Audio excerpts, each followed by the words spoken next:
내일을 걱정하지 마라. 내일 걱정은 내일이 할 것이다.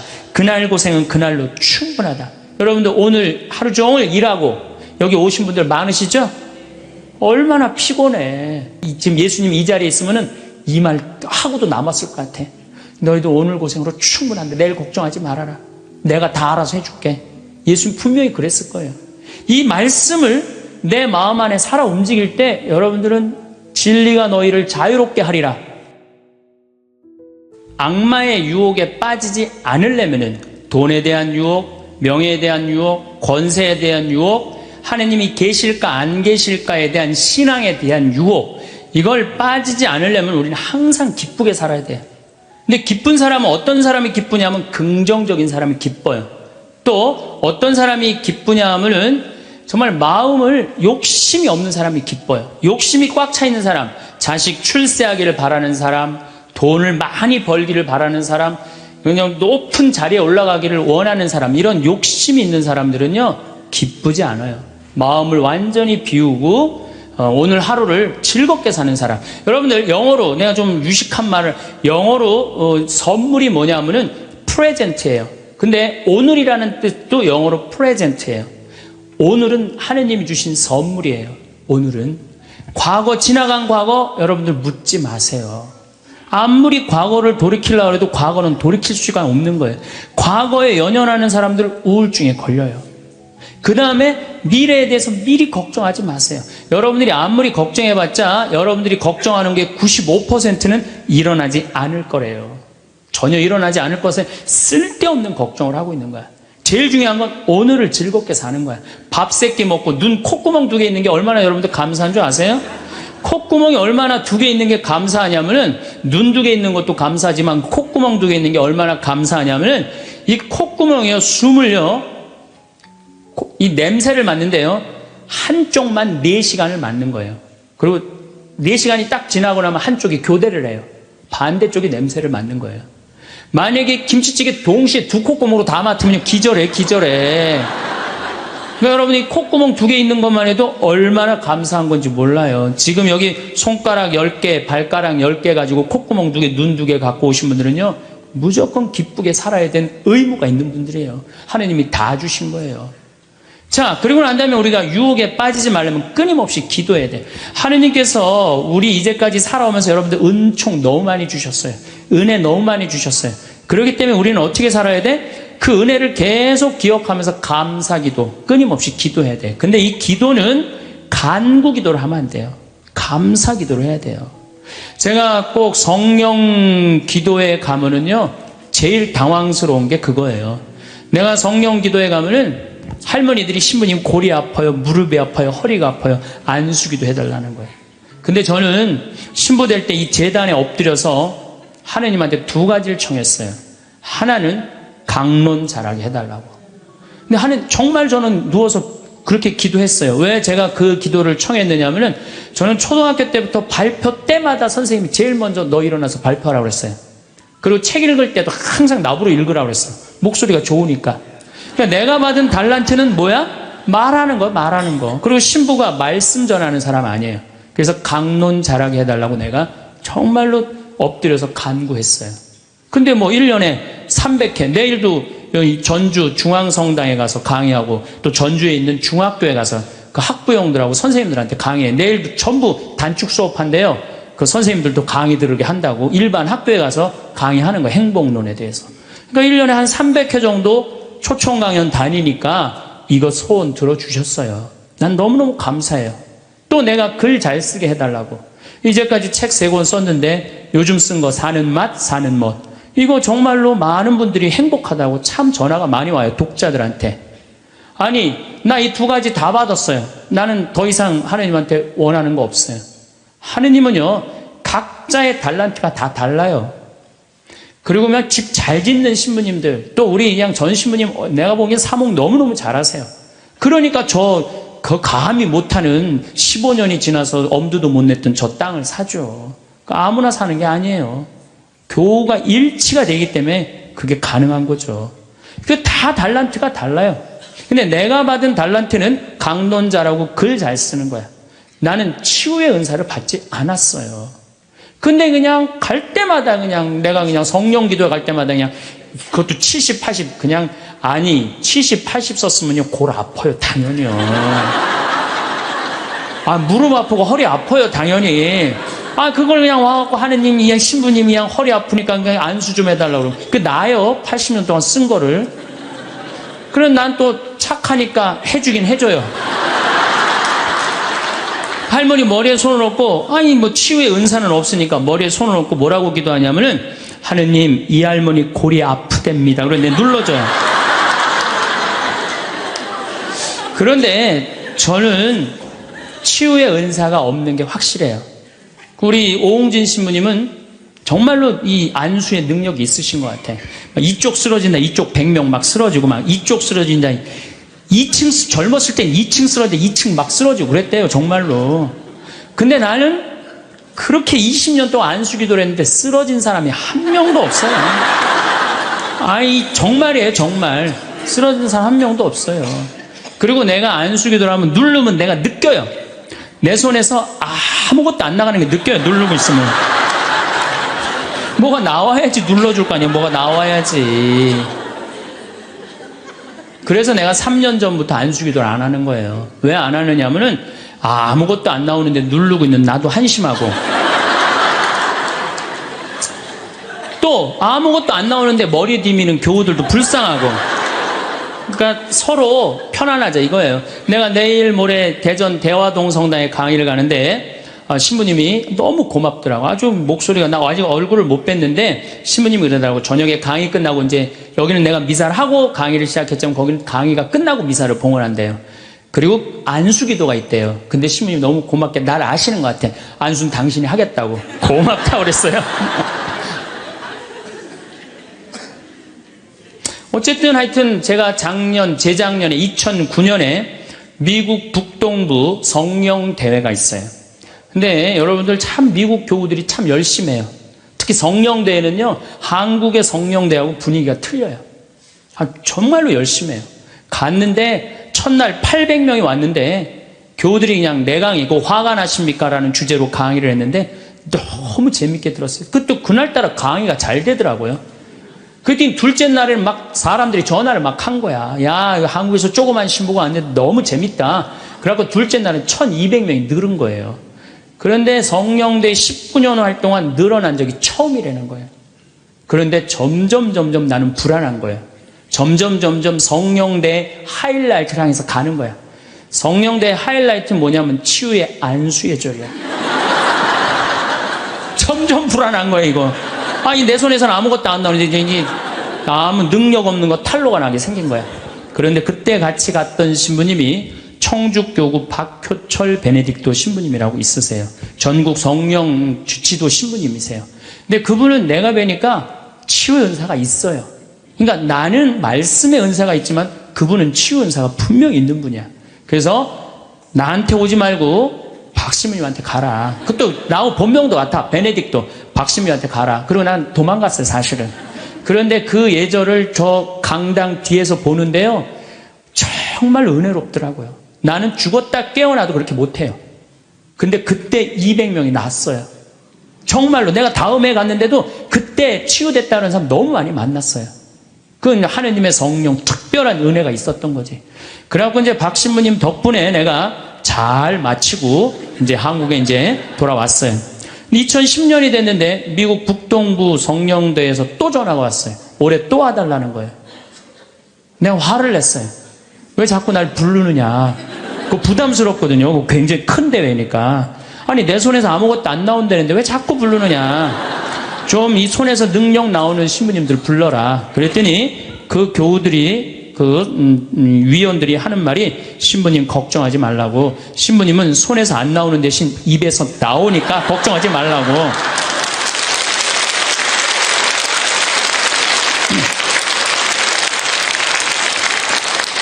아 그러느냐? 그렇다면 내가 가겠다. 그리고 이제 작년에 내가 또 북동부 성령대를 갔어요. 갔는데 그때 같이 갔던 신부님은 누구냐면은 우리 수원교구의 한연음 다니엘 신부님이 같이 갔어요. 이분 또 만만치 않게 영적으로 깊은 분이잖아요. 근데 이제 신부님이 먼저 강의를 가는데 갑자기 내 앞에 무릎을 꿇는 거예요. 나한테 안수기도를 해달라는 거예요. 아니, 내가 새카만 후배고 정말 내가 존경하는 선배 신부님이에요. 근데 갑자기 무릎을 꿇더니 나한테 안수기도를 해달라는 거예요. 아니, 내가 교우도 안 해주는 판국에, 아니, 하느님하고 성모님한테 정말 완전히 미쳐갖고 오로지 기도만 하는 신부님, 그분 성소하고 성물도가 너덜너덜해요. 같이 들어. 내 성소도 깨끗하고 성물도도 깨끗한데 내 거는. 그래서 내가 신부님한테 그랬어. 신부님, 저한테 안수기도 받으실 필요 없으시다. 신부님같이 이렇게 영적으로 깊으신 분이 나같이 이렇게 어린 후배 신부한테 뭐하러 받느냐. 그냥 들어가셔라. 근데 신부님이 하시는 말씀이, 나는 황 신부한테 기적을 바라는 게 아니다. 사제의 축복을 받고 싶다. 또 이거 또 어떻게 안 해줄 수가 있어? 그래서 그냥 떨리는 마음으로 신부님 머리에 손을 얹었어요. 근데 내가 깜짝 놀랐어요. 이게 내 손에서 안 나오다 보니까 신부님 머리에서 나오더라고.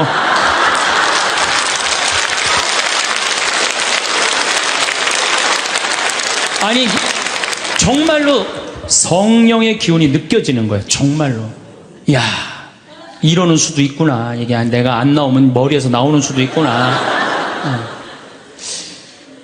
하지만은 우리가 하느님을요, 골 아프면 골 고쳐주고, 머리 아프면 머리 고쳐주고, 무릎 아프면 무릎 고쳐주고, 허리 아프면 허리 고쳐주는 분이 아니에요. 하느님은요, 찬양 받으실 분이에요. 하느님은 영광 받으실 분이에요. 하느님 우리 심부름꾼 아니에요. 그것도 돈이나 많이 주면서 시키면 내가 몰라. 달랑 1,000원 주면서 뭘 그렇게 많이 시켜. 그러니까 자꾸 간구 기도를 하다 보면 어떤 유혹에 빠지느냐 하면은 여기가 아닌가 봐. 천군 보살한테 가는 거예요. 그래서 천주교 교우들이요, 전보로 많이 다니는 거예요. 그래서 일단 찬양기도, 감사기도 하는 교우들은요, 하느님 의심하지 않아요. 그리고 얼마나 은혜로워요. 여러분들 이 공기 공짜로 마시고, 태양 공짜로 햇빛 쬐고, 이 땅 공짜로 밟고 다니고, 얼마나 감사해. 눈 2개, 콧구멍 2개, 손가락 10개, 발가락 10개 있으면 됐지. 주님께서 여러분과 함께 마음을 드높이 우리 주 하느님께 감사합시다. 말로는 맨날 마땅하고 옳은 일이래. 말로는. 감사기도를 해야 된다는 거예요. 미사 내용 전체가 뭐냐면 감사기도예요. 감사기도. 그래서 여러분들 오늘 이후부터는 끊임없이 기도해야 되는데 어떤 기도를 해? 감사기도를 해라. 감사기도. 그리고 진정한 기도는요, 진정한 기도는 어떤 게 진정한 기도냐면은, 저도 그런 기도를 많이 드려요. 하느님, 내가 당신의 나라를 위해서, 당신의 하늘나라를 위해서, 당신의 정의를 위해서 내가 무슨 일을 했으면 좋겠습니까? 나를 어떻게 당신이 쓰실 생각을 갖고 있습니까? 이렇게 물어볼 때 하느님의 뜻을 헤아릴 수가 있는 거예요. 그러니까 성당에는 하느님 뜻을 실천하려고 나오는 거지, 하느님이 내 뜻을 실천하라고 성당에 나오는 게 절대 아니다. 근데 우리 많은 교우들은 그걸 착각하고 있는 거예요. 예수님도 마태오복음 그 산상설교의 5장, 6장, 7장에 뭐라고 그러셨어요? 주의 기도를 가르쳐 달라고 그러니까 뭐라고 그랬어요? 너희들 기도할 때 많은 말 하지 말아라. 하늘에 계신 우리 아버지 이름이 거룩히 빛나시며 아버지의 나라가 오시며 아버지의 뜻이 뭐라고 그래요? 하늘에서와 같이 땅에서도 이루어지소서. 그렇게 기도하라고 그랬잖아요. 근데 우리는 그냥 성당에 나와서 계속 내 뜻만 계속 어필하는 거야. 더욱이 여러분들 예수님하고 친해요, 안 친해요? 친하지도 않으면서 그냥 계속 이것이 해줘라. 여러분들 이 생각 해봐요. 정말 친한 친구가 와서 부탁하면은 들어줘요, 안 들어줘요? 힘들어도 들어줘요. 내가 좀 고통스럽더라도 그걸 나눠줘요. 생전 본 적도 없는 친구가 와서 딱 오더니 1,000원 주더니, 야, 내가 정말로 필요한 게 있는데 나 좀 도와줘라. 도와주고 싶어요, 안 도와주고 싶어요? 도와주고 싶지가 않다는 거예요. 그래서 여러분들 기도는 뭐냐면 일단은 예수님하고 친구 되기 위해 하는 거예요. 예수님하고 대화하는 거예요. 대화를 해서, 예수님, 당신이라면은 이 땅을 사겠습니까? 안 사겠습니까? 당신이라면은 지금은 무슨 요즘 그 제2금융권 막 이자 막 100%, 200%, 막 1000% 하는 사람들 있잖아요. 내가 만약에 예수님이라면 과연 그런 걸 할까? 그 사람도 얼마나 고통스러운데. 내가 예수님이라면은 내 아이를 어떻게 키울까?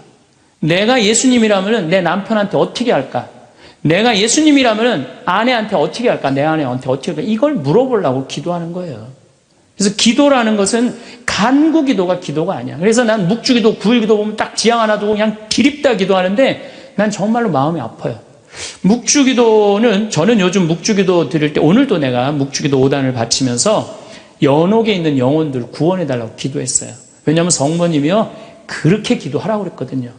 우리 그냥 계속 연옥을 위한 기도, 그 다음에 뭐 터키에서 지금 고통받는 사람들, 뭐 이런 정말 죄인들, 이런 사람들은 생전 기도하지 않고 그냥 대학 입시, 그냥 뭐 수능 잘 보게 해주고, 그냥 당 팔리게 해주고, 애 생기고 해주고, 이런 기도는 자꾸 하느님하고 멀어질 수도 있다는 얘기예요. 그걸 다 들어주지 않으세요, 하느님이. 어떻게 다 들어줘요? 내가 할 일이 있는 거지. 또 기도는 예수님의 말씀을 음미할 때 기도가 즐거워요. 예수님 묵상할 게 너무 많지 않아요? 예수님에 대해서 나는 예수님 말씀 중에 내 눈 속에 있는 들보는 보지 못하면서 남의 눈에 있는 티끌을 빼주려고 그러느냐. 자기 눈에는 들보는 못 보고 남의 눈에 티끌.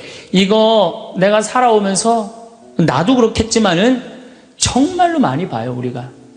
그래서 나의 잘못, 나의 험, 나의 약점, 이거를 항상 볼 수 있도록 노력해야 되는데 우린 그런 걸 안 해요. 예수님 말씀 틀린 말 하나도 없어요. 사람이 안식을 위해서 있는 것이 아니라 안식일이 사람을 위해서 있는 것이다. 이것도 얼마나 멋있어요. 뭔가 예수님이 과연 어떤 의미에서 이런 말씀을 했는가. 참 묵상할 거리가 너무 많죠. 또 너희들 무엇을 먹을까, 무엇을 입을까, 무엇을 마실까 걱정하지 말아라. 하늘에 나는 새도 다 먹여줄 거다. 그리고 내일을 걱정하지 마라. 내일 걱정은 내일이 할 것이다. 그날 고생은 그날로 충분하다. 여러분들 오늘 하루 종일 일하고 여기 오신 분들 많으시죠? 얼마나 피곤해.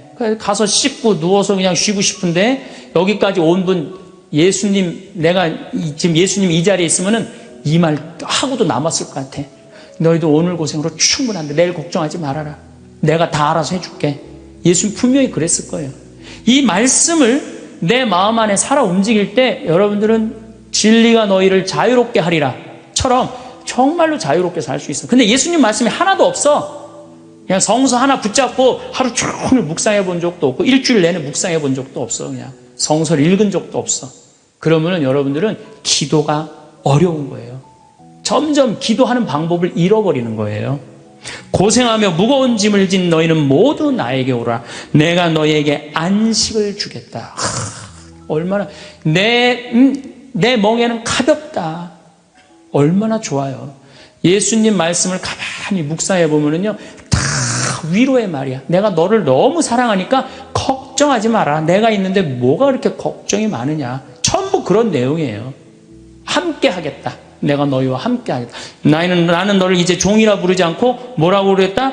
벗이라고 부르겠다. 예수님 행하신 행적을 봐요. 가난한 사람, 팔 하나 없는 사람, 눈 먼 사람, 귀 먼 사람, 나병으로 고생하는 사람, 또 죄 속에 있는 죄녀, 창녀, 가늠한 여인, 이 세상에 오셔서 그런 버림받고 고통받는 이들 속에서 사시다 가셨잖아요. 그분 삶을 가만히 이렇게 드라마를 보듯이 쫙 보면은 이거 끊임없이 기도할 수 있어요. 해도 끝이 없어. 예수님의 삶을 묵상한다는 게. 그러면은 그 안에서 예수님과 하나 되면은요, 그 다음 단계, 더 높은 단계의 기도를 할 수 있어요. 근데 맨날 이거 달라, 저거 달라, 요거 해달라, 저거 해달라 그러면요, 그 사람은 깊이 신앙생활을 할 수가 없어요. 그럴 것 같아요? 안 그럴 것 같아요? 그렇죠? 그러니까 오늘 이후부터는 간구기도 하지 마세요. 이미 너희들 필요한 거 하느님 아버지가 이미 알고 있다. 그러시지 않으셨어요? 예수님이 그러셨거든요. 예수님 말씀은 되씹으면 되씹을수록 깊은 맛이 나요. 그래서 기도라는 건 뭐냐면 영적인 하느님을 느끼는 거예요. 영적인 하느님을 느끼는 거. 자, 우리가 기도가 구송 기도가 있다고 그러죠? 그 다음에 무슨 기도가 있어? 묵상 기도가 있죠? 그 다음에 무슨 기도가 있냐면 관상 기도가 있어. 관상 기도. 그 다음에 이제 어려운 단계로 넘어가면 일치의 기도가 있어요. 그게 무슨 기도냐면은 성당에 앉아서 하느님을 느끼는 거예요. 온 우주에 시편 19편 그 말도 소리도 비록 이야기 없어도 온 세상으로 퍼져나간다는 하느님을 느끼는 거야. 그러면은 성당에 1시간 앉아 있어도 1분 지나가는 것처럼 후딱 지나가요. 어떨 때는 3시간도 후딱 지나가요. 하느님을 느끼는 거냐. 말씀이 이제 넘어서서는 온 우주에 꽉 차 있는 하느님을 느끼는, 살아있는, 현존하시는 하느님을 느끼는 거야. 그런 하느님을 느끼다 보면은 이제 성인들이 이제 그 다음에는 어느 단계로 가요? 탈원 상태 가는 거. 온전히 하느님을 느끼는, 희열을 느끼는 거죠. 세상 아무것도 필요 없어. 돈도 명예도 권세도 아무것도 필요 없어. 하느님만 내 안에 살아있다면 모든 게 행복한 거야. 그래서 끊임없이 기도하면은 악마의 유혹에 넘어가지 않는다는 거예요. 그래서 여러분들은 이제 제가 제일 걱정인 게 50살 되신 분들 60년 남았어요. 아니 어제 발표 나왔잖아요. 2040년에 평균 연령이 몇 세라고? 90살이에요. 그럼 여러분들 지금 50살 되신 분들 2040년이면 몇 살이냐면은 80살이에요. 80살이면 그때 가면은 또 늘어날 것 같아요? 안 늘어날 것 같아요? 또 늘어나요. 그래서 110살이에요. 그러면은 남은 60년 동안 내가 영적인 인간으로 살 거냐, 육적인 인간으로 살 거냐, 늙어서 어떻게 할 거야? 힘도 없는데 기도라도 열심히 해야지. 그래서 제일 좋은 기도는 뭐냐면은 제가 여러분들한테 청하는 건 뭐냐면은 기도 공동체 단위라는 거예요. 제가 프랑스 떼제 공동체에 가서 일주일 동안 기도를 했는데요. 3,000명씩 와요. 일주일에. 월요일부터 주일날 전심 때까지 모여서 아침 기도, 낮 기도, 저녁 기도, 그 다음에 미사. 똑같아 일주일 내내. 그런데 성당에 다니든 안 다니든 3,000명. 많이 올 땐 여름엔 3만 명이 와요. 근데 우리나라는 아직 그런 데가 없어. 일주일 내내 모여서 기도하는 데가 없어. 그래서 내가 이제 평창을, 그래서 토요일 날 저녁에는 또 우리 부관장 신부님이 너무 노래를 예쁘게 잘해. 그래서 이제 떼제 기도를 시작을 했어요. 그래서 이제 기도하는 그런 공동체를 만들어서 여러분들도 삶에 지쳤을 때 와서 일주일 동안, 60살쯤 돼갖고 일주일 정도 와서 기도하고 가면 얼마나 좋겠어요. 그렇죠? 그러니까 그런 공동체를 많이 믿는 사람들이라면 찾아다니라는 거예요. 영적인 세상을 위해서 시간을 투자하고 마음을 투자하라는 거죠. 그래서 신부님 끊임없이 기도하는데 제일 좋은 게 뭡니까? 미사 참여예요. 첫 번째 좋은 건 미사 참여예요. 미사 참여 1년 내내 평일 미사 다니시는 분들은요, 말할 수 없는 마음 안에 기쁨이 있어요. 1년 내내 미사 안 빠지시는 분들 제가 말씀드리는 건 무슨 말인지 아시죠? 그 시간이 얼마나 좋아. 조용하고 이 성당 안이 얼마나 세상하고 완전히 단절된 거 아니야. 그 시간만은. 그리고 예수님하고 하나 되는 시간이잖아요. 그래서 아무리 힘들어도 직장 끝나고 난 다음에 가방 들고 와서 미사 참여하고 가는 사람들, 이 사람들은 제일 행복한 사람들이에요. 그래서 미사야말로 가장 완벽한 기도다. 그래서 여러분들 주일 미사 말할 것도 없고 평일 미사 시간 내서 오시면요, 하느님께서 이끌어 주셔요. 그 다음에 두 번째, 끊임없이 기도하는 방법 중에 하나는 성서 읽는 거야. 제 경험에 의하면은 구약 성서부터 신약 성서 끝까지, 처음부터 끝까지 완전히 정독 5번만 하면은요, 이 세상 사는 길이 보여요. 하느님의 섭리가, 역사하심이 보여요. 그리고 어떻게 살아야 되는지 정말 마음에 진리가 흘러 넘쳐요. 그래서 성서를 읽어라. 성서를 정독을 해라. 성서 안에는 보물이 꽉 차 있어요. 그래서 성서를 적어도 5번 정도 정독을 해라. 5번. 자, 그 다음에 5번 정독을 했으면 그 다음에 할 일이 있어요. 기도 중에 정말 좋은 기도는 성지순례. 성지순례. 제가 지금 성지순례를 2년에 한 번씩 매년 정기적으로 가요. 그런데 예루살렘에 가보니까요, 예수님의 발자국이 느껴져요. 예루살렘에 가보니까. 그리고 갈릴레아 가보니까 물고기가 밤에 얼마나 튀는지, 예수님 밤새 제자들이 물고기 잡는 거 보면서 참, 물고기 저쪽에서 튀는데 이쪽에서 막 헹고 같아 보니까 그냥 예수님이 그 2000년 전에 행하셨던 말씀, 그게 다 살아 움직이는 거예요. 이집트에 가갖고 출애굽 경로를 밟아서 시나이산 꼭대기, 모세가 십계 받으러 갔는데 올라가 보고 예루살렘에 내가 들어갈 때 이스라엘 백성이 얼마나 기뻤을까 느껴져요. 사도 바오로가 예수님 다마스커스에서 회개하고 난 다음에 이 그리스 터키 이거 전부 교회 세우러 7개, 뭐 필라델피아 교회, 뭐 이런 교회들 전부 다 세우러 가는데 지난 2월 달에 갔다 왔거든요. 그냥 예수님이 그냥 막연하게 멀리 느껴지는 게 아니라 예수님이 살아 움직이는 거예요. 그래서 여러분들 성지순례 참 중요한 거. 물론 우리나라 안에도 좋은 성지들이 너무 많아요. 우리 성인들이 얼마나 예수님을 사랑했는지. 그러니까 시간 되면은 돈 모아서 제일 남는 거, 가장 적은 돈으로 가장 최고의 효과를 낼 수 있는 건 성지순례. 그래서 예루살렘 한 번은 갔다 오라는 거예요. 한번 손 들어보세요. 내가 절대 욕 안 할 테니까 한번 손 들어보세요. 손 들어. 한 번도 안 갔다 왔다. 손 들어보세요. 자, 이 사람들 이거 회개해야 되는 사람들이에요. 자, 여러분들 이 세상에 한 번 오셨어. 내가 하느님을 믿어. 하느님을 믿는데 예수님이 활동하고 가신데 한 번 좀 가보고 싶지 않아요? 그럼 지금부터 개 모으세요. 개 모으셔갖고 나는 우리 뭐 여의도 순복음교회가 한 번 거기 성주순례를 갔는데 몇 명이 한 3,000명이 갔다. 3,000명. 3,000명이. 여러분들도 우리 능평성당 내가 있을 때 어른들 700명 갔잖아요. 한번 한 2년 개 모아갖고 우리 전 신부님이랑 한번 1,000명 한번 쫙 한번 가봐요. 그럼 아마 일대 너무 은혜를 많이 받을 거예요. 그 은혜는 마치 이스라엘 백성이 에집트를 뭐 200만 명이 뭐 200만 명 그건 뻥이겠지만은 어쨌든 하여튼 가듯이 그런 뜨거움을 아마 느끼실 거예요. 저는 그래서 우리가 끊임없이 기도하는데 정말 좋은 거는 성지순례다. 돈 모아서 성지순례 가라. 다시 한번 말씀드리지만 재물은 쓴 것만 재물이에요. 쓴 것만 내 재물이에요. 제가 지난번에 산호세 강의를 갔는데 나를 비행장에 데려다 준 자매가 하나 있어요. 친구가 5억을 껴먹고 갔대요. 재산이 싹 날아갔대요. 근데 유일하게 자기가 아깝지 않았던 거, 성지순례 간 것만 아깝지 않더래요. 그거 갔다 오기를 얼마나 잘했는지 성지순례 때마다 갔다 온 게 그것만 자기 마음 안에 살아 움직이더래요. 여러분들도 나중에 이 돈 저 돈 띄어먹고 땅 치고 통곡하지 말고 미리 지금 돈 모아서 성지순례 갔다 오십시오. 그리고 묵주기도 우리가 가장 쉽게 할 수 있는 기도예요. 누워서도 할 수 있고 뭐 반신욕하면서도 할 수 있고 걸어가면서도 할 수 있고 묵주기도도 성모님 말씀대로 죄인들의 회개를 위해서 영혼들의 고통 덜어주기 위해서 그 기도가 저는 묵주기도 중에 가장 아름다운 기도라고 생각을 해요. 그래서 우리의 기도를 불쌍한 영혼들이 많이 기다리고 있으니까 그런 지향을 두고 그냥 수능 잘 보게 해주고 애 생기게 해주고 월세 나가게 해주고 땅 팔리게 해주고 그런 기도하지 마시고 이렇게 끊임없이 기도하는 사람은요 악마의 유혹에 빠질 시간이 있겠어요 없겠어요? 당연히 없어요. 당연히. 자, 그 다음에 어떤 처지에서든 감사하여라. 감사하는 사람 또 유혹에 안 빠져요.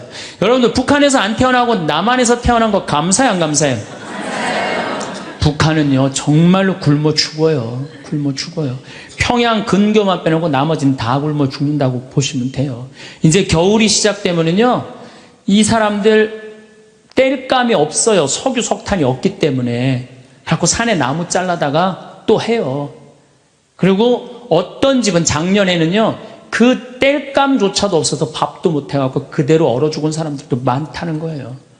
근데 우리는 얼마나 잘 먹고 잘 살아요. 감사해요 안 감사해요? 감사해요. 여러분들 후쿠시마에서 안 태어나고 대한민국에서 태어난 거 감사해 안 감사해요? 이거 여러분들 깊이 묵상해야 돼요. 왜냐하면 일본은 1년에 지진이 5,000번 일어나요. 5,000번. 하루에 15번 일어나요. 더 놀라운 거는 이번 12월 1월 달에 지진이 또 일어난다는 게 지금 감지가 된다는 거예요. 일어날지 안 일어날지 모르겠지만은 일본 사람들은요 너무 불안한 거예요. 근데 우리나라는 지진이 1년에 몇 번 일어나는 줄 아세요? 15번 정도 일어나요. 근데 이 중에 지진의 강도가 2.7에서 3.2예요. 보통 일어나는지 안 일어나는지도 모를 정도예요. 근데 일본은 막 일어나면 4.0만 넘어가면요 정말 천둥소리 얼마나 불안한지 몰라요. 난 그걸 경험을 했어요. 지진이라는 게 무시무시해요. 근데 우리는 아무런 그런 게 없이 살잖아요. 근데 우리는 얼마나 행복한 나라에서 살아. 그런데 왜 자살률이 세계 1위냔 말이야. 국민들이 욕심이 많아서 욕심이. 이유는 딱 한 가지예요. 욕심이 너무 많아요. 대한민국 사람들 이 정도면 잘 사는데 왜 이렇게 욕심이 많은지 모르겠어요. 여러분들 그 한국처럼 잘 먹고 잘 사는 나라가 없어요. 여러분들 이탈리아라는 나라 잘 살아 못 살아요? 잘 살죠? 그런데 이탈리아가 우리나라가 경제력은 세계 13위지만은 소비 지수는 7위예요. 7위. 정말 잘 먹고 잘 사는 나라가 우리예요. 내가 뭐 예전에 방송에도 한번 말씀드렸지만 우리나라 갈비집에 가보면요 진짜 잘 먹어요. 갈비 막 먹으러 가면은요 막 이렇게 한 상 반찬 나와요. 그냥 그 계란찜, 그 다음에 무슨 뭐 단호박 삶은 거, 메추리알, 뭐 그 다음에 무슨 뭐 사라다, 무슨 야채 사라다, 국물 김치, 뭐 별게 다 나와요. 그 다음에 파란 국수 말아서 나와요. 그리고 4명이 가면 4인분 시켜요. 4인분 시키면 그냥 배가 빵빵해.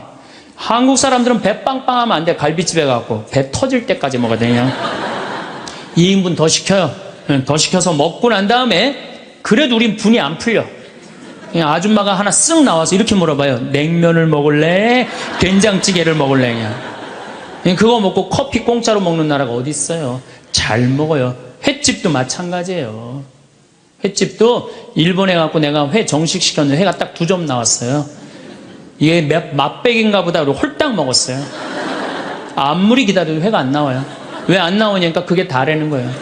우리나라는 횟집에 가면 뭐부터 나와요? 씻기다시 나오죠? 개불, 멍게, 해삼, 전복, 낙지, 꽁치 소금에 구운 거, 미역국, 조개탕 별게 다 나와요. 그리고 그냥 또 회가 나오면 그냥 한 50점 나와요. 배는 꽉 찼는데 50점이 또 나와. 어떻게? 먹는 방법이 있어요. 상추에다가 회를 올려요. 그 다음에 마늘하고 고추하고 된장을 찍어갖고 상추를 동그랗게 말아요. 그 다음에 목구멍으로 밀어 넣는 거예요. 보면 계속 목구멍까지 찼어. 그래도 분이 안 풀려. 어떻게 하느냐 하면은 매운탕 또 시켜 밥 한 그릇 또 해갖고. 그런데도 왜 자살률이 세계 1위냔 말이에요. 왜 15,400명이 죽냔 말이에요. 1년에 하루에 42명씩 자살을 하냔 말이에요. 왜? 1시간에 2명씩 지금 뛰어내려서 죽고 있어요. 우리나라에. 욕심이 너무 많아서 그래요. 이 정도면 잘 살지 않아요? 이 정도면 잘 살지 않아요? 여러분들 우리 여기 할머니들 1959년에 우리나라가 UN 120개 국가 중에 GNP가 몇 위였느냐면 119위였어요. 1959년에. 꼴등이야, 꼴등. 그때는 정말로 똥구멍이 찢어지게 가난하게 살았어요. 똥구멍이. 다시 한번 똥구멍 찢어지는 거 얘기해 드릴게요. 9월에 추수하면 2월에 먹을 게 떨어져요. 보리는 5월에 피는데. 그러면 그냥 무슨 칡해서 먹고 쑥해서 먹고 그것도 안 되면 4월 달에 소나무 속껍질 벗겨요. 햇빛에 말려갖고 갈아갖고 쌀은 요만큼, 소나무 껍질은 이만큼. 그러니까 밥을 져서 먹으면 등짝에 붙었던 배가 쑥 나와요. 얼마나 좋아. 근데 문제는 이 섬유질은 소화가 안 돼요. 수분만 빠지고 다시 딱딱하게 대장에 가서 돌덩어리가 되는 거야. 똥을 넣으면 부드러운 똥이 나오는 게 아니야. 이 돌덩어리가 나오는 거야. 그러니까 이 돌덩어리를 빼내니 집집마다 뒷간에서 똥구멍 찢어지는 소리가 그냥 이 집 저 집에서 막 나는. 그게 1959년에 있었던 일이에요. 1959. 그런데 불과 60년 만에 이렇게 잘 살 수가 없어요. 이렇게 잘 살 수가 없어요. 여러분들 저는 요즘 그리스 보면서요 정말로 내가 대한민국 사람이라는 게 얼마나 자랑스러운지 몰라요. 그리스라는 나라는 지금 BC 526조에 BC 526조. 그런데 이거 그리스라는 나라 우리나라보다 훨씬 못 살아요. 우리나라보다 30이야. 경제 규모가 3분의 1밖에 안 되는 나라예요. 그리스라는 나라가. 그런데 이 나라가 전부 빚 갖고 사는 거, 빚 갖고. 애 셋 낳으면 일 안 해도 돼. 애 셋 낳으면 다 우유값까지 다 나와요. 양육비 다 나와. 대학 들어가갖고 뭐 3년, 4년, 뭐 1학년 다니다가 2학년 다니기 싫어하고 10년 후에 들어가면 그때도 공짜야. 끝날 때까지 공짜야. 뭐 갖고? 빚 갖고. 그래갖고 좀 이제 이 빚이 이렇게 나라 빚이 많으니 허리띠 좀 졸라 매자 그랬더니 내 연금은 못 깎는다. 맨날 데모하는 거예요. 그 다음에 막 정부 기관에 그냥 저기 막 전기 끊고. 그게 저러고 있는 거예요. 지금 아직도. 근데 우리나라는 1997년에 IMF 터졌을 때 어땠어요? 국민들이 전부 뭐 했어요? 금 모았잖아요. 금. 내가 그래서 여러분들 마지막으로 금모으기 운동이 우리가 얼마나 대단한 건지 지금부터 잠깐 읽어 드릴 테니까 한번, 이게 누가 쓴 거냐면 이름도 무지 어려워요. 슝홍빙이라는 중국 사람이 쓴 거예요. 이게 베스트셀러예요. 냉전 시기 미국의 맹망이던 또 하나의 나라 한국은 금융위기가 닥치자 미국의 구원에 손을 내밀었다. 한국 사람들은 미국이 그토록 단호하게 거절하리라고는 꿈에도 생각하지 못했다. 우리가 도와달라고 그랬는데요, 싹 거절했어요. 월가를 대표하는 재무부는 끝까지 반대했다. 심지어 올브라이트가 경제학을 모른다고 비난하기까지 했다. 결국 클린턴 대통령은 재무부에 손을 들어주었다. 여기서 그 다음에 중요한 얘기가 나와요. 재무장관 로버트 루빈이 보기에 이번 위기야말로 한국 경제의 빗장을 열어젖힐 절호의 기회다. 그러니까 이제 IMF 때 우리나라에 들어와서 기업 다 먹을 기회다, 이 얘기예요. 그는 구원을 청하는 옛 맹방인 한국을 과거보다 훨씬 가혹한 조건으로 대하라고 지시했다. IMF는 미국 재무부의 압력 아래 한국의 원조 조건에 온갖 가혹한 조건을 덧붙였다. 그래서 우리나라가 얼마나 고통스러웠어요. 한국이 즉시 미국의 유리한 조건으로 미국과의 모든 무역 마찰을 해결할까지 포함했다. 그동안 마찰이 많은데 미국한테 다 손들었어요. 분노한 한국민들은 IMF가 언제나 미국 편에 서서 갖가지 불합리한 조건을 내건다고 비난했다. 한국 정부는 하는 수 없이 미국의 조건들을 받아들이고 미국이 은행 지점들을 한국에 설립하도록 허락했다. 시티은행, 그 미국 은행이에요. 외국 기업들이 보유할 수 있는 상장회사의 지분은 원래는 26%라 이 운영권을 못 갖고 있었는데 그때 50% 상향 조절했어요. 외국인이 개인이 소유할 수 있는 기업의 주식 지분은 7%에서 50%로 늘어났어요. 그래갖고 외환은행 전부 다 론스타한테 뺏긴 거죠. 한국 기업은 반드시 국제회계의 원칙에 따라 했으며 금융기관은 국제회계사무소의 회계 감사를 받아야 했다. 참. 그러나 국제금융재벌들은 한국의 강한 민족성들을 너무 얕잡아 보았다. 한국의 협의를 체결하기만 하면 당장이라도 몰려들어 사냥감을 물어 뜯을 판이었다. 우리나라 현대, 삼성 다 먹을 판이었다는 얘기예요. 그런데 고립무원, 완전히 고립무원의 사면 초가에 빠진 한국인들은 나라를 구하겠다는 일념으로 너도 나도 금모으기 운동에 나서서 정부를 도왔다. 이때 금모은 게 21억 달러예요. 한국에 돈 한 푼도 없었을 때. 놀라운 거는 금모으기 하고부터는 5억 달러 수출 계속 적자였다가 이때부터 흑자로 전환하기 시작해. 이게 흑자의 출발점이 돼요. 금모으기 운동이. 그래서 이걸 극복한 나라예요. 서양의 기업들은 한국 대기업을 거의 하나도 사들이지 못했다. 한국 경제는 가장 어려웠던 1998년 여름의 악몽에서 완전히 빠져나올 수 있도록 수출을 빠르게 회복했다. 금모으기 운동부터 그랬다는 거예요. 국제금융재벌들과 미국 재무부는 공연히 헛물만 켜다가 만셈이 되었다.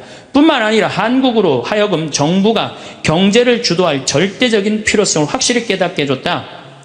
마이크로소프트가 한국 최대의 소프트웨어 기업을 삼키려는 시도도 물 건너 갔어요. 그러니까 미국 애들이 그때 한국 다 살라고 그랬어요.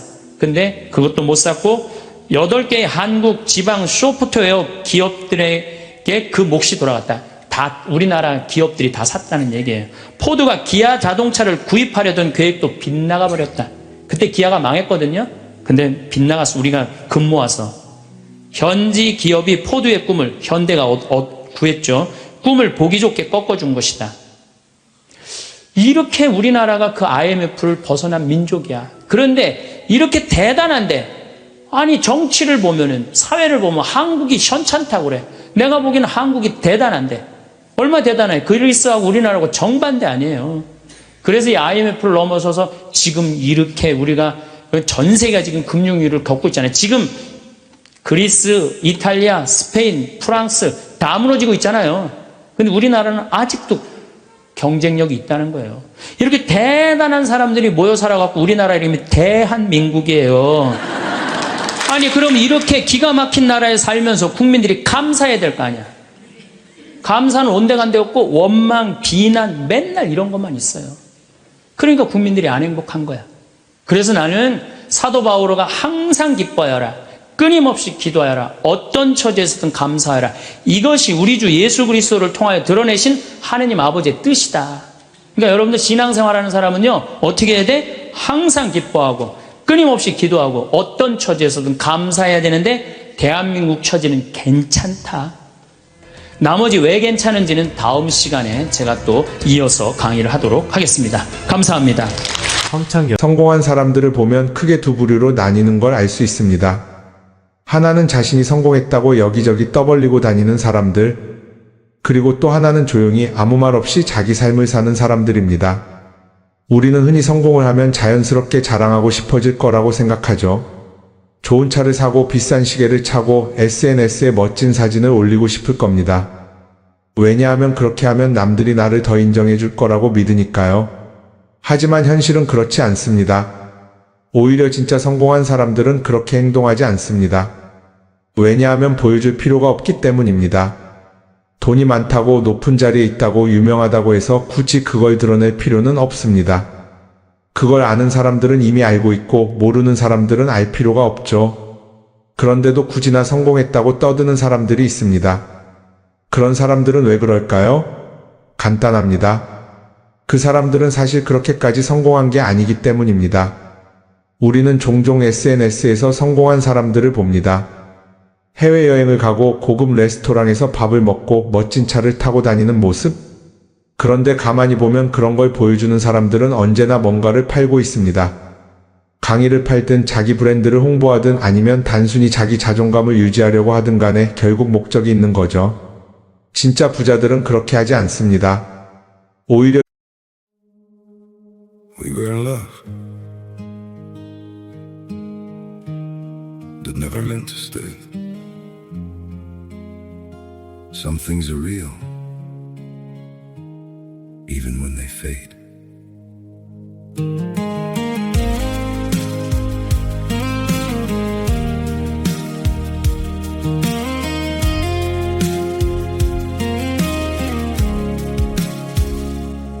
I used to think if we kept holding on, we could bend the truth somehow. But love can't fight what's pulling us apart, and it's breaking us down now.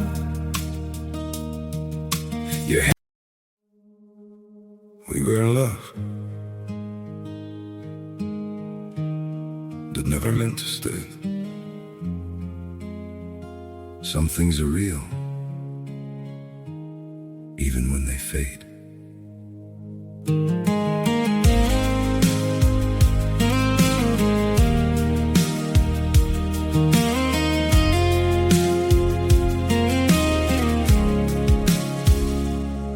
I used to think if we kept holding on, we could bend the truth somehow.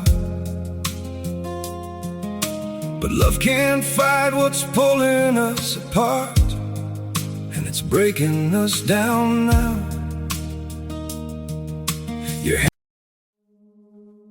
We were in love that never meant to stay. Some things are real, even when they fade.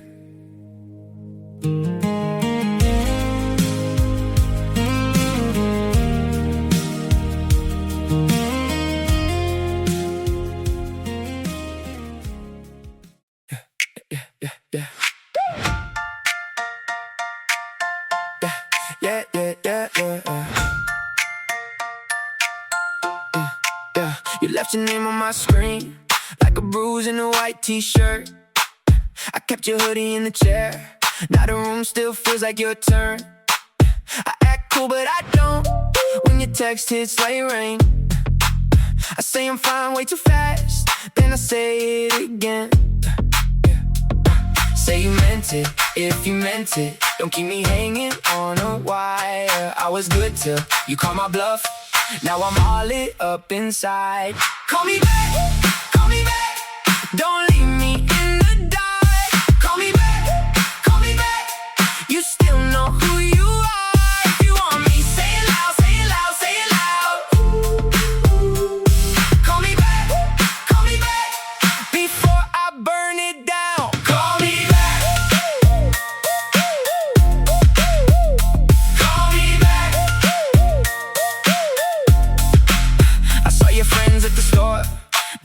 said you've been acting brand new, but your old laugh still leaks out when the night gets too true.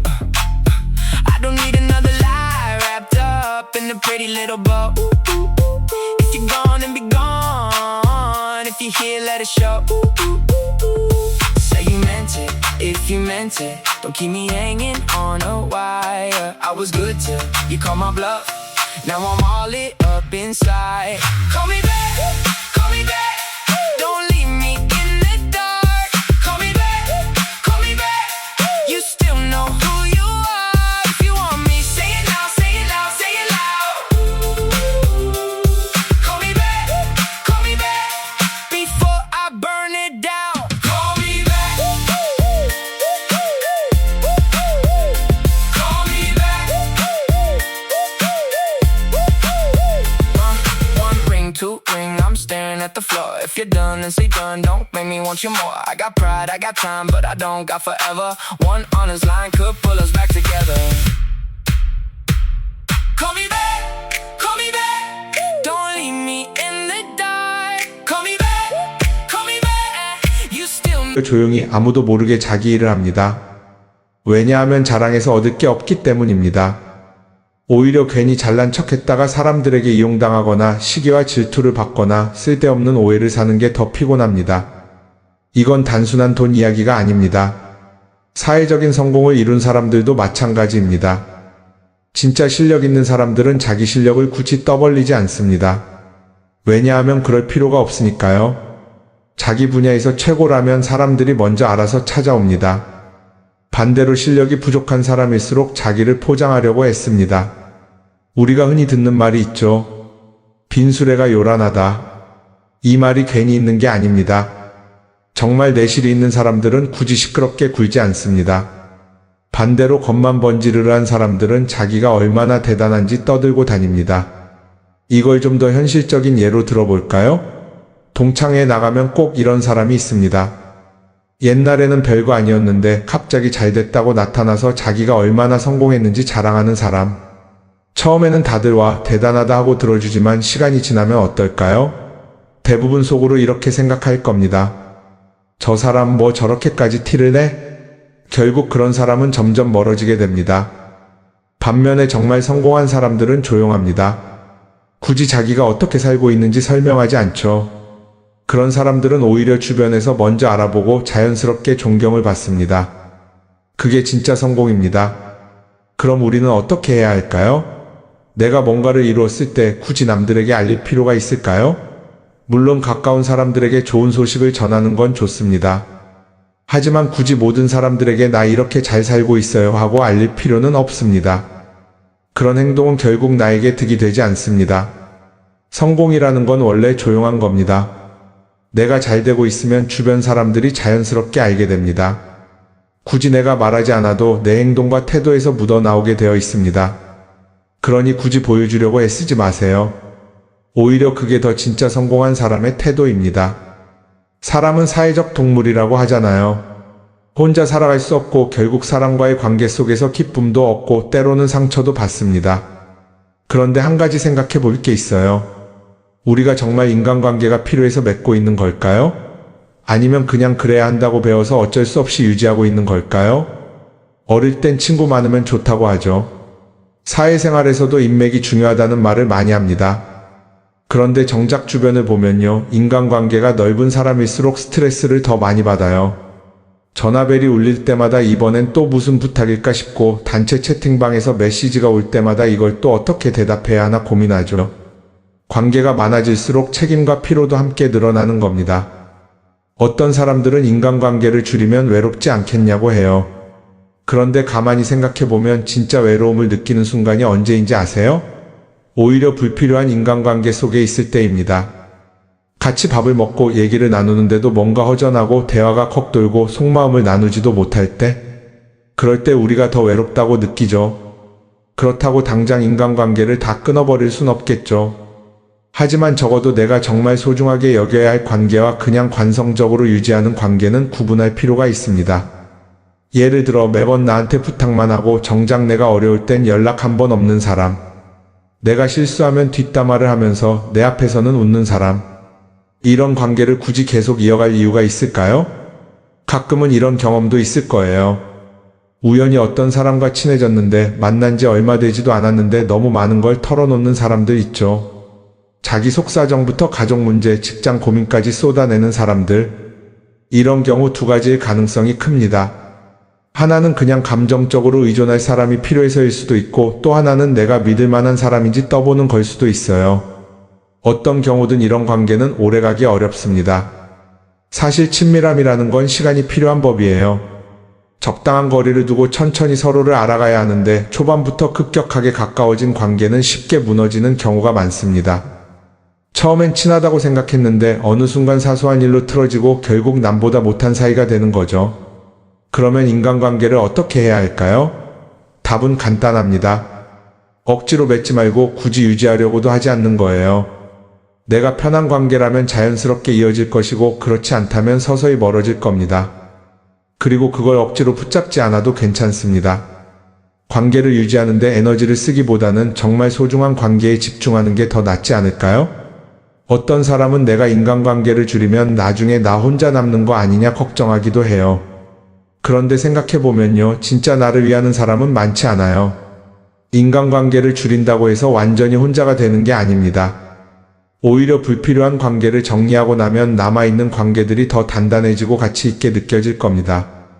예전엔 인맥이 자산이라는 말을 많이 했어요. 그런데 요즘은 꼭 그렇지도 않죠. 오히려 불필요한 인간관계가 많으면 그게 짐이 될 수도 있어요. 적당한 거리, 적당한 선. 이걸 잘 지키는 게 결국엔 가장 편한 인간관계를 유지하는 방법 아닐까요? 한번 곰곰이 생각해 보세요.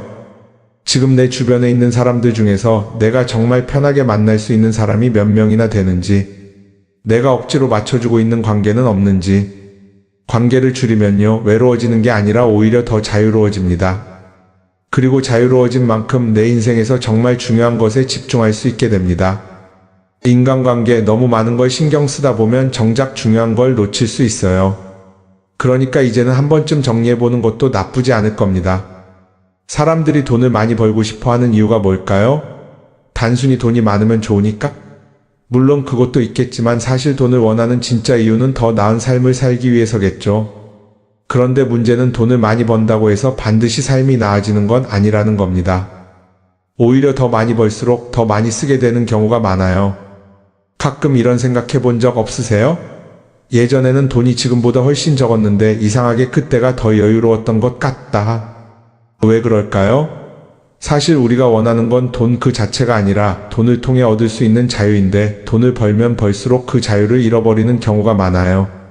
더 좋은 차, 더 좋은 집, 더 좋은 옷을 사면서 점점 더 많은 돈이 필요해지고 결국엔 돈을 벌기 위해 또다시 일해야 하는 악순환에 빠지게 되는 거죠. 한번 생각해 봅시다. 우리가 정말 필요해서 뭔가를 사는 경우가 얼마나 될까요?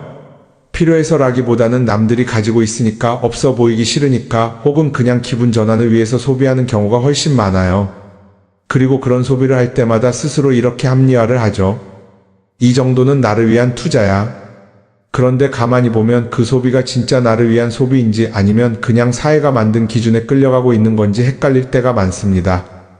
예를 들어 예전에는 스마트폰 하나면 충분했는데 이제는 스마트워치도 있어야 하고 무선 이어폰도 필요하고 태블릿도 있어야 할 것 같고, 하나를 사면 또 다른 무언가가 필요해지는 시기예요. 사실 이건 우리가 그렇게 만들어진 겁니다. 광고도 그렇고 SNS도 그렇고 자꾸 우리에게 이렇게 말하죠. 이걸 사야 더 행복해질 수 있어요. 그런데 정작 그걸 사고 나면 어때요? 처음 며칠은 좋죠. 그런데 시간이 지나면 또 다른 걸 사고 싶어져요. 왜냐하면 물건이 우리를 오래 행복하게 만들어주지는 않거든요. 특히 요즘은 SNS가 이런 소비 심리를 더 부추기는 것 같아요. 예전에는 친구들끼리 만나서 나 새로 샀어 하고 자랑하는 게 전부였는데, 이제는 SNS에 올리면서 전 세계 사람들에게 보여주잖아요. 그러다 보니까 남들도 다 뭔가를 사서 올리고 나도 따라해야 할 것 같은 기분이 드는 거예요. 그런데 중요한 건 그 사람들도 사실은 나와 똑같은 기분이라는 겁니다. 내가 남을 부러워하는 만큼 나도 누군가에게 부러움을 사려고 애쓰고 있는 거죠. 결국 끝없는 비교와 소비 속에서 진짜 중요한 걸 놓치게 되는 겁니다. 한번 이렇게 생각해보면 어떨까요? 만약 내가 지금부터 딱 1년 동안 불필요한 소비를 하지 않는다면 내 삶이 어떻게 변할까? 아마 처음에는 답답할 수도 있어요. 사고 싶었던 걸 참아야 하니까. 그런데 그걸 몇 번 참고 나면 어느 순간 깨닫게 될 겁니다. 내가 굳이 이걸 안 사도 괜찮네? 그렇게 불필요한 소비가 줄어들면 자연스럽게 돈이 쌓이겠죠. 그런데 돈이 쌓이는 것보다 더 중요한 게 있어요. 바로 마음의 여유가 생긴다는 겁니다. 돈을 쓰지 않는다고 해서 불행해지는 게 아니라 오히려 소비로부터 자유로워지면서 진짜 행복을 찾을 수 있어요. 물론 이걸 실천하는 게 쉽지는 않겠죠. 우리 주변에는 소비를 부추기는 것들이 너무 많으니까요. 하지만 적어도 이런 건 해볼 수 있습니다. 뭔가를 사고 싶을 때 한 번만 스스로에게 물어보는 거예요. 이게 정말 나한테 필요한 걸까? 아니면 그냥 순간적인 욕심일까? 만약 그 질문을 던졌을 때 5초 안에 당연히 필요하지 라는 답이 나오지 않는다면 사실 그건 없어도 되는 물건일 가능성이 큽니다. 정말 필요한 건 고민할 필요도 없이 바로 떠오르거든요. 그러니까 이제는 한 번쯤 생각해 봐야 할 것 같아요. 나는 지금 내가 원하는 삶을 살고 있는 걸까? 아니면 남들이 만든 기준에 맞추기 위해 내 시간을 팔고 있는 걸까? 소비를 줄인다는 건 단순히 돈을 아끼는 게 아닙니다. 그건 결국 내 삶의 선택권을 되찾는 일이거든요. 돈을 많이 버는 것도 중요하지만 더 중요한 건 그 돈을 어떻게 쓰느냐입니다. 그리고 때로는 아무것도 사지 않는 게 최고의 선택일 수도 있어요. 우리는 요즘 SNS 없이 사는 게 거의 불가능한 시대에 살고 있죠. 아침에 눈 뜨자마자 휴대폰을 확인하고 출근길에도 SNS를 보고 잠들기 전까지도 계속 들여다봅니다. 그러면서 남들이 어떻게 사는지 보고 나도 모르게 비교하게 되고 때로는 초조해지기도 하죠. SNS에 올라오는 사진들 한번 보세요. 맛집에서 멋진 음식을 먹고 해외여행을 다니고 좋은 옷을 입고 성공한 삶을 사는 사람들. 그런데 가만히 보면 이 사람들이 정말 행복해서 저런 사진을 올리는 걸까요? 아니면 그냥 행복해 보이고 싶은 걸까요?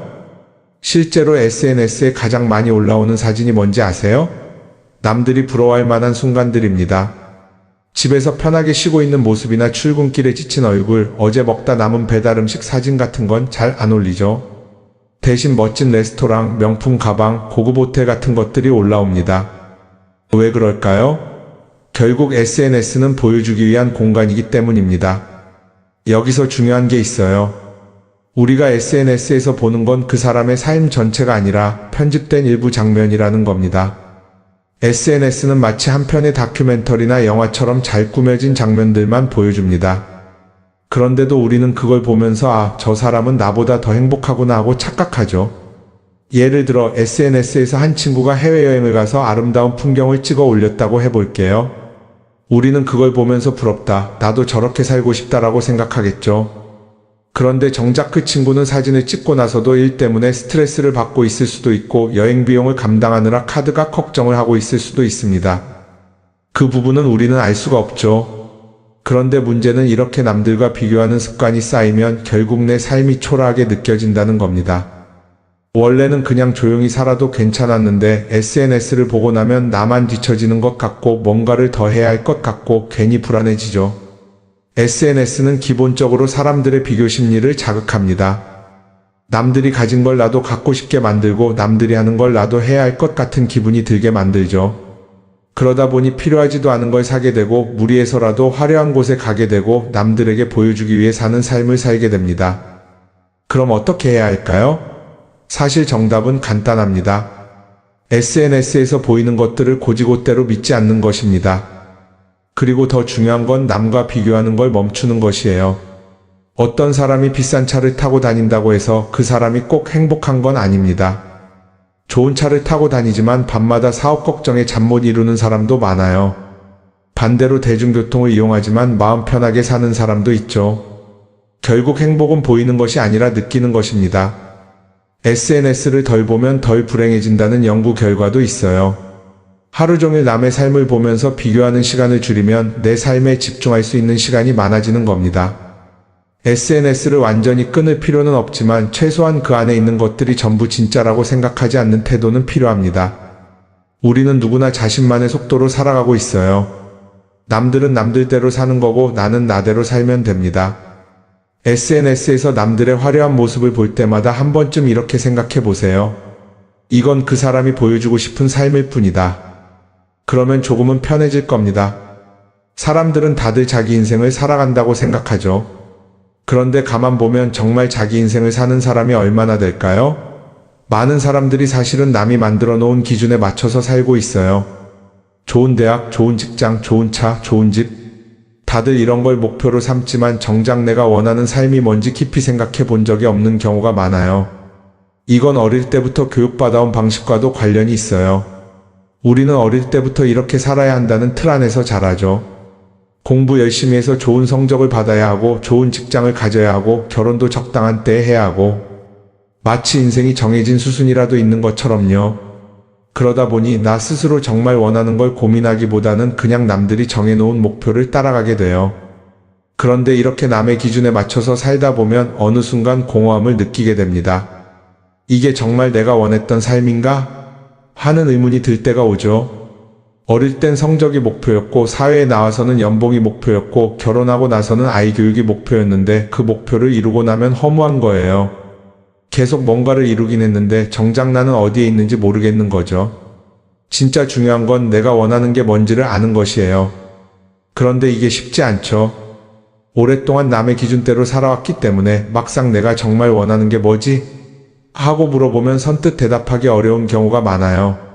하지만 이 질문을 하지 않으면 우리는 평생 남이 정한 기준 속에서 살게 됩니다. 그럼 어떻게 해야 할까요? 첫 번째로 필요한 건 내가 왜 이런 생각을 하게 됐는지 스스로 점검하는 거예요.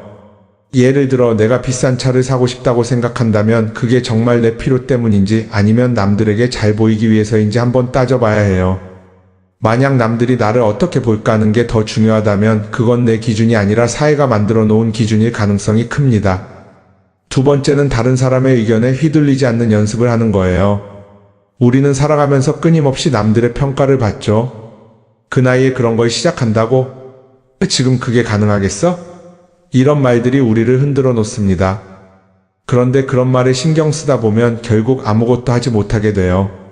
중요한 건 남들이 뭐라고 하든 내가 결정하는 거예요. 물론 남의 조언을 들을 수도 있고 참고할 수도 있죠. 하지만 최종 결정은 항상 내 몫이어야 합니다. 내가 결정하고 내가 책임지는 거. 그렇게 해야 내 삶을 온전히 내 것으로 만들 수 있어요. 세 번째는 내가 한 선택에 책임지는 자세를 가지는 거예요. 많은 사람들이 무언가를 선택하고 나서도 후회하죠. 괜히 이걸 했나? 이 선택이 잘못된 건 아닐까?